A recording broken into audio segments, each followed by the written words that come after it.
Bonsoir à tous, bienvenue dans Médiumisation, bienvenue dans votre média alternatif, ici pas d'omerta, pas de langue de bois comme d'habitude. Oui, nouvelle tentative, alors de la tentative à pas cher, hein, c'est pas la peine de s'emballer pour les langues de machin chose. C'est de la tentative à pas cher, mais je suis pas spécialement heureuse du résultat finalement. Ce sera peut-être la seule fois où je le porterai. Euh, Nous sommes le mercredi 17 novembre 2021 et l'émission de ce soir est titrée Un attentat sur Paris se précise.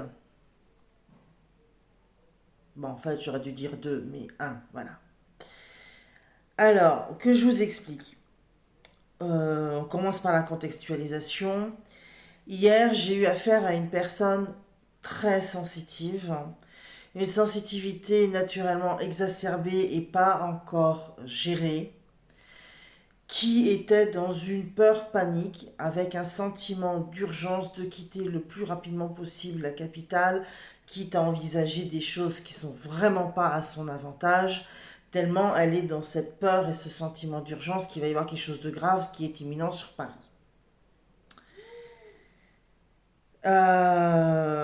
Pendant qu'elle était en train de m'expliquer sa peur panique, hein, parce qu'à ce niveau-là de peur, c'est pas juste de la peur.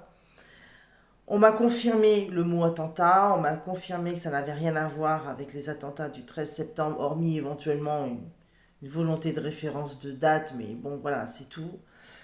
En plus, c'est passé.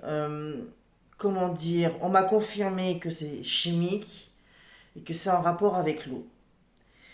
Et bah, elle était vraiment dans une peur panique. Donc je lui ai promis de consacrer l'émission de ce soir à ce sujet pour qu'on puisse enchaîner. Je tiens parole, voici l'émission.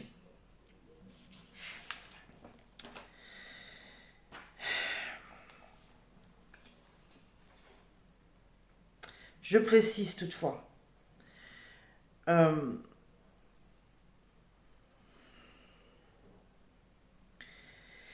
dans la journée d'aujourd'hui, j'ai raccroché les wagons.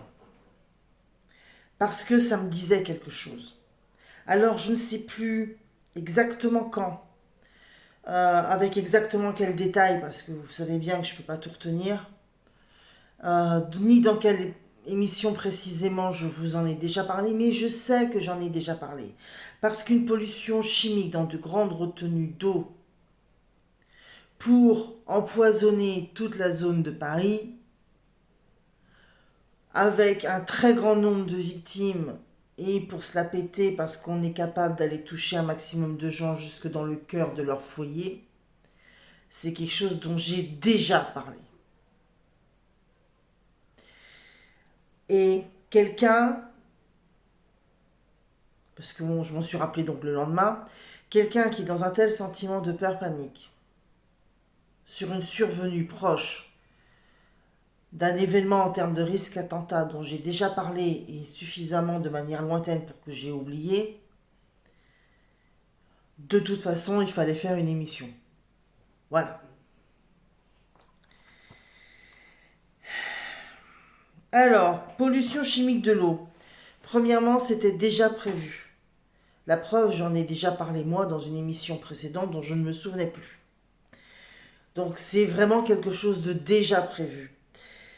Ce sont des personnes qui attendent un fort événement parce qu'ils essayent de capitaliser pour faire un effet de levier et que l'attentat à lui seul, comme ça va pas être spectaculaire comme une très très grosse explosion, ils essayent d'optimiser le truc, si vous me permettez l'expression.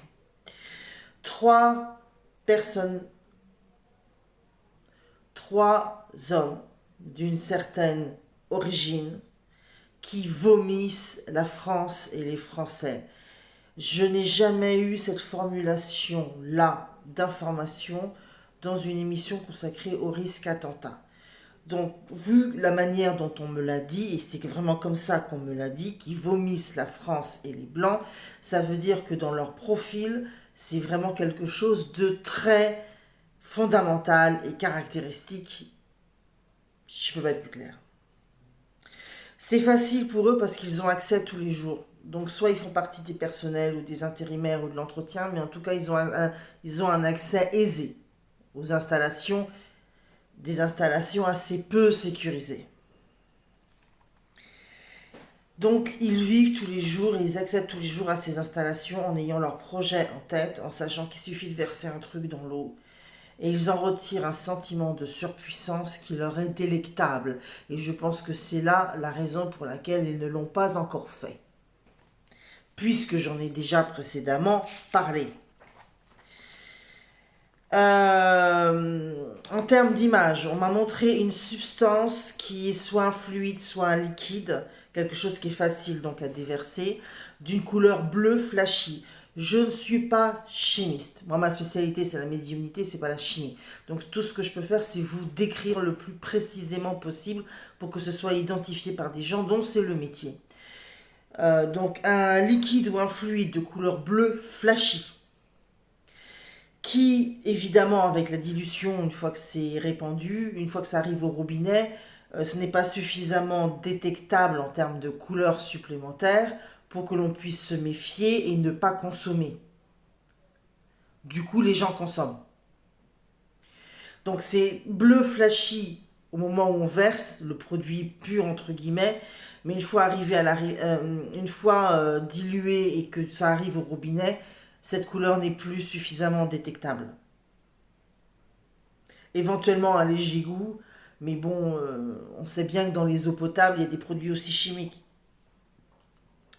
pour dépolluer, comment dire, en termes de bactéries, etc., l'eau, assainir l'eau. Donc, éventuellement un léger goût, mais pas forcément identifiable en tant que tel, comme un danger en tant que tel. Voilà.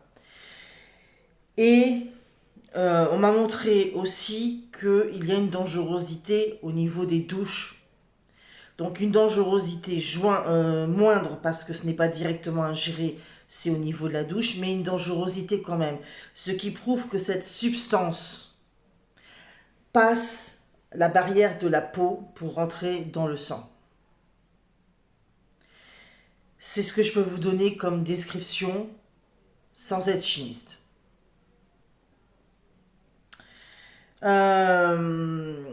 Et moins d'un mois pour agir. Donc on est bien sur quelque chose censé arriver avant 2022.